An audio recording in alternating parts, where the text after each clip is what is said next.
آؤ میرے آقا حضور کے غلاموں ذرا آقا حضور سرکار مدینہ کی سماعت کی بات بیان کرتا چلو۔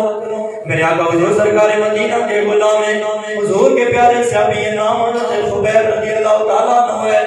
حضرت خبیب رضی اللہ تعالیٰ عنہ کو مکے کے کافر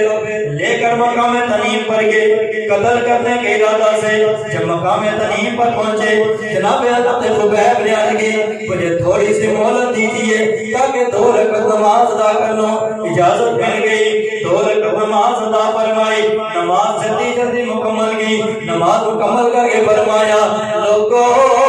اگر مجھے یہ خدشہ نہ ہوتا، مجھے یہ گمان نہ ہوتا کہ تم یہ گمان کرو گے کہ موت کی وجہ سے، موت کے ڈر کی وجہ سے لمبی نماز پڑھ رہا ہے، ضرور میں اپنی نماز کو طول دیتا، اپنی نماز کو لمبا کرتا، لیکن اس وجہ سے لمبی نہیں کی۔ تم کہو گے موت کے ڈر کی وجہ سے لمبی لمبی نمازیں پڑھ رہا ہے۔ پھر اللہ کو جناب حضرت خبیب رضی اللہ تعالیٰ عنہ نے پارگاہ خداوندی میں عرض کی اے مولا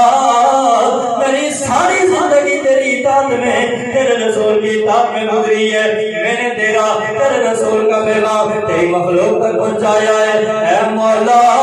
اب یہ کافر ہیں جو مجھے تکلیف پہنچانا چاہتے ہیں اور مجھے مارنا چاہتے ہیں، اے مولا مجھے موت کا کوئی ڈر نہیں ہے، اگر میری موت تیری رضا کی خاطر، تیرے رسول کی خاطر، دین اسلام کی خاطر آ رہی ہے، مجھے یہ موت منظور ہے۔ اے مولا میں موت سے نہیں ڈرتا ہوں لیکن تیری بارگاہ میں دعا ہے مولا مجھے ان ساری تکلیفوں پر صبر دینا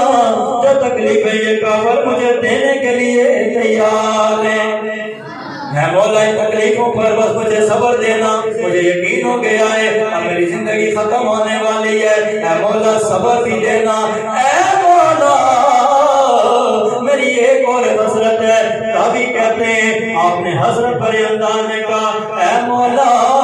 آج اگر میرے پاس کوئی بندہ ہوتا میں آج اسے بھیج کر حضور کی بارگاہ میں آخری سلام بھیجتا، لیکن یہاں کوئی بندہ نہیں ہے۔ جناب حضرت خبیب بارگاہ خداوندی میں عرض کرتے ہیں مولا یہاں کوئی بندہ نہیں ہے جس کے ذریعے سلام حضور کی بارگاہ میں پہنچاؤں، اے مولا اور تو کوئی نہیں ہے، تیری ذات تو ہے، اے مولا تو ہی میرے سلام کو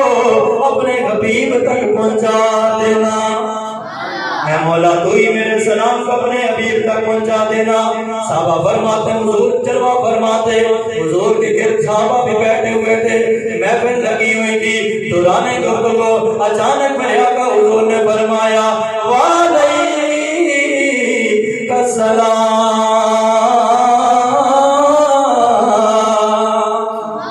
اچانک میرے آقا حضور نے سلام کا جواب دیا، صحابہ حیران ہو گئے، عرض کرتے یا رسول اللہ اے بطوحہ کے مغلے والے یہاں کوئی بندہ آیا نہیں ہے، کوئی بندہ محفل سے اٹھ کے گیا نہیں ہے، اے آقا کوئی سلام دینے والا نہیں ہے، ہم نے کسی سلام دینے والے کے سلام کو سنا نہیں ہے، مگر آپ نے وعلیکم السلام کہہ کے اس کے سلام کو جواب دیا ہے۔ میرے آقا نے فرمایا میرے غلاموں تمہارا ایک بھائی ہے جسے کافروں نے سولی پہ چڑھایا ہے، وہ سولی پہ چڑھ کے مجھے مصطفیٰ کو سلام بھیج رہا ہے، اس نے سلام دیا ہے، میں محمد نے اس کے سلام کا جواب دے دیا۔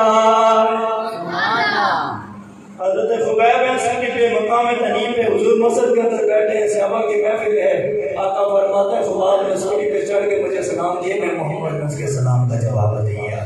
فدا نہ ہو